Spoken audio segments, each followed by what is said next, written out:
conflicto armado en Colombia y las líneas cronológicas de tiempo. Y como lo dije en el primer episodio de nuestro podcast, seguiremos hablando de paz, ya que no hay camino para la paz porque la paz es el camino.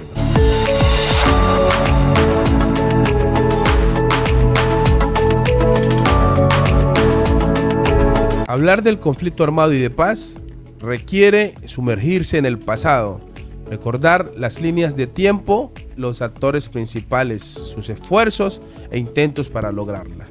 Es importante señalar que el gobierno de Juan Manuel Santos no es el único que ha intentado llegar a acuerdos con las guerrillas para ponerle fin al conflicto armado que suma más de 5 décadas. El siglo XIX marcaría el inicio del conflicto armado con la guerra civil denominada la Guerra de los 1000 días, entre 1898 y 1902. Ese fue uno de los conflictos más largos y devastadores de la historia de Colombia, pues el impacto en la sociedad y en la política del país fue profundo. 62 años después, tras el asesinato de Jorge Eliezer Gaitán y la candidatura militar de Gustavo Roja Pinillas, en 1953 se dio pie para que en 1964 surgieran las dos guerrillas más importantes del país: las Fuerzas Armadas Revolucionarias de Colombia, más denominada como FARC, y el Ejército de Liberación Nacional, el ELN. Pero por otro lado, no nos podemos olvidar del M-19 y de las AUC, Autodefensas Colombianas, los paramilitares. Con la existencia de estos grupos, quienes actuaban bajo algunas estrategias de acción, las cuales desencadenaron hechos de terrorismo, asesinatos, secuestros, desapariciones, extorsiones y miedo.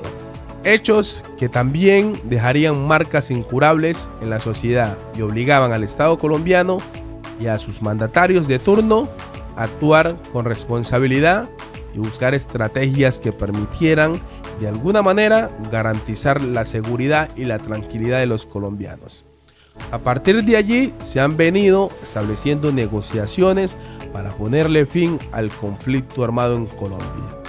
Las primeras intenciones de negociaciones se darían en la década de 1981 en el gobierno del expresidente Julio César Turbay, donde se estableció la primera comisión de paz que la lideraría en ese entonces también el expresidente y reconocido líder político Carlos Lleras Restrepo.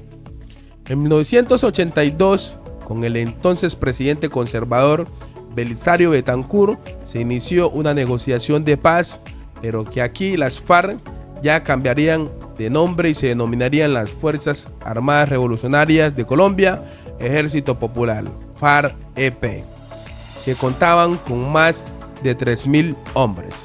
2 años después del gobierno de Betancur, se logró firmar el acuerdo de la Uribe, que incluyó el cese bilateral al fuego, la suspensión de los secuestros y la apertura de espacios políticos para la guerrilla, el cual se rompería en 1987. Luego de cumplirse el periodo de Betancur, inicia la presidencia del liberal Virgilio Barco, quien inmediatamente comienza los acercamientos de paz con las FARC-EP.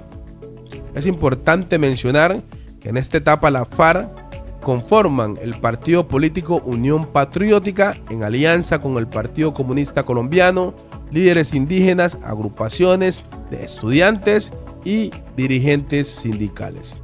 El proceso no duraría mucho por la falta de garantía, la persecución política y el asesinato de sus integrantes por partes del Estado y grupos paramilitares también llevarían este proceso al fracaso. En 1990 Barcos logra firmar un acuerdo de paz, esta vez con el M-19, que entregaría las armas, se reintegrarían a la vida civil y se convertirían en una fuerza política. El siguiente año, en 1991, el entonces presidente César Gaviria también inicia conversaciones con las FARC y el Ejército de Liberación Nacional en la capital de Venezuela, que luego se trasladaría a Tlaxcala, en México. En 1992 se rompe el proceso por el asesinato del exministro de Justicia, secuestrado por la guerrilla, Enrique Murtra. En ese mismo año se desmovilizan las guerrillas del Ejército Popular de Liberación EPL, el grupo indigenista Quintil, Lame y el Partido Revolucionario de los Trabajadores después de acuerdos de paz. Luego de un año en el mismo gobierno de Gaviria, en 1993, se reintegra a la vida civil y entregan las armas con los integrantes de la corriente de la Revolución Socialista, quienes eran unas disidencias del ELN. A finales del gobierno del presidente Ernesto Samper, se le concede estatus político al ELN en un esfuerzo para lograr un acuerdo de paz. Señalar que estos diálogos se llevaron a cabo en España y Alemania, pero no se logró avanzar. En ese mismo año, el triunfo de Andrés Pastrana, nuevo presidente de Colombia, y con una promesa de campaña, el mandatario inicia diálogos de paz con las FARC, quien ordenó retirar fuerzas militares y de policía en una zona de 42.000 kilómetros cuadrados para que se sirviera de sede de las negociaciones. El mandatario Pastrana en 1999 arranca el proceso con las FARC. Aquí es importante precisar que ese era el tercer intento formal que buscaba lograr la paz con estas guerrillas, pero tampoco se pudo avanzar, ya que en febrero del 2002 se rompieron las mesas de negociación. Con los esfuerzos del expresidente Andrés Pastrana durante el gobierno del presidente Álvaro Uribe en el 2002, quien lanzó una ofensiva militar contra la guerrilla con el apoyo de los Estados Unidos, se inician diálogos con el ELN en Cuba. Entre el 2004 y el 2005 hubo facilitación de México y en el 2007 se intentó restablecer el proceso con ese grupo rebelde en Venezuela, con una mediación del presidente Hugo Chávez, pero una vez más las aproximaciones habían fracasado. Siendo presidente Juan Manuel Santos, anuncia a comienzos de septiembre del 2012 que su gobierno y las FARC firmaron un acuerdo en el cual se desarrollaría en octubre del mismo año y terminaría en La Habana, Cuba.